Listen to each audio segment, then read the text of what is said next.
Ok, số sẽ đây là đọc ní, chừng những to mê riêng những bật to tiếp những chỗ thực cảm tool pí đi. Hand tool nâng rotate view tool. Đây những ai chơi so X đầm bay hai hand tool một prá. Chơi so O đầm bay thu cao rotate view tool. Chẳng nhung xong thu cao một hai nơi hand tool muốn. Bà hand tool cứ vi chân nơi nhà bạc tay bạc ní. Nơi phê để những chất mở chuế. Ở chóp những thu cá chập tiếng. Rụp nó vô một thu cá hai. ទៅតាមចិត្តរបស់យើងឬក៏យើងអាចចុចម៉ៅខាងស្ដាំធ្វើការ fix on screen មានន័យថាវានឹងរត់មកកន្លែងដើម 100% វាឡើងធំ 200% វានឹងឡើងទៅតាមនឹងឬក៏យើងអាចធ្វើការប្រើ option នៅខាងលើនេះក៏បានដែរបាទ fix on screen fix screen វានឹងរត់មកទៅទៀតដើម Fear screen វានឹងរត់ធំយក 100% វានឹងឡើង ទៅតាមអ្វីចង់បានឬក៏យើងអាចចុច control ឲ្យជាប់យើងអាចទាញទៅឆ្វេងដើម្បីធ្វើការយើងទាញទៅស្ដាំដើម្បីធ្វើការពង្រីកទាញមកឆ្វេងដើម្បីធ្វើការពង្រួមឬក៏យើងចុច Alt ក៏បានដែរ Alt វាចេញសញ្ញាដកហើយយើងអាចធ្វើការទាញមកឆ្វេងដើម្បីធ្វើការពង្រួមទាញមកស្ដាំធ្វើការពង្រីកដែលយើងអាចធ្វើការចំនួនទៅលើ zoom tool ដោយប្រើអក្សរសិទ្ធិយើងអាចប្រើអក្សរសិទ្ធិទាញក៏បានដោយយើងមិនចាំបាច់ចុច Alt ឬ Control ប៉ុន្តែបើសិនយើងឈរនៅលើ hand tool យើងអាចធ្វើការ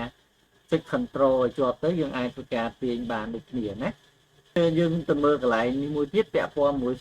scroll or window នេះករណីបើសិនជានៅក្នុងនេះរូបយើងវាទូចបែបនេះហើយនៅ tool មួយនេះវាទូចបែបនេះដែរអញ្ចឹងនៅពេលដែលយើងប្រើ hand tool ករណីយើងចាប់វាចេញមកបែបនេះនៅ tab មួយនេះក៏វានៅខាងក្រោមដែរយើងចាប់ទៅលើយើងចូលមកខាងនេះ tab នេះក៏នៅលើដែរអញ្ចឹងឥឡូវខ្ញុំធ្វើការ fit មកវិញពាក់ព័ន្ធជាមួយនឹង rotate view tool វិញម្ដងគឺពាក់ព័ន្ធជាមួយនឹងការបង្វិលនៃ tool អញ្ចឹងយើងអាចធ្វើការបង្វិលនៃobject របស់យើងបានពេលដែលយើងស្គាល់ short key ទាំងអស់នេះគឺវាលឿនសម្រាប់ធ្វើការចង់ zoom out zoom in ទៅតាមចិត្តដែលយើងចង់បានឬយើងចុចអក្សរ O ដើម្បីធ្វើការ rotate មកវិញវានៅលើនេះបើសិនជាយើងអាចធ្វើការកំណត់ក៏បានដែរយើងចង់បានកំណត់ 50% វានឹងចេញបែបនេះ 90% វាចេញបែបនេះអានឹងអាស្រ័យទៅលើយើងធ្វើការកំណត់ 120 វាចេញទម្រង់បែបនេះចឹងទៅឬក៏យើងអាចធ្វើការចុច reset view វានឹងមកវិញ rotate all window ដូចគ្នាករណីដែលយើងធ្វើការចាប់ទាញបែបនេះអញ្ចឹងនៅកន្លែងនេះក៏ធ្វើការបដិដូចគ្នាករណីយើងមកអូសមកករណីយើងអូសបែបនេះក៏វាចេញបែបនេះដូចគ្នាហ្នឹងហើយទៅវានឹងមកទៅទៀតដែរ hand tool និង rotate view tool គឺមានតែប៉ុណ្្នឹងទេរបៀបប្រើប្រាស់របស់វា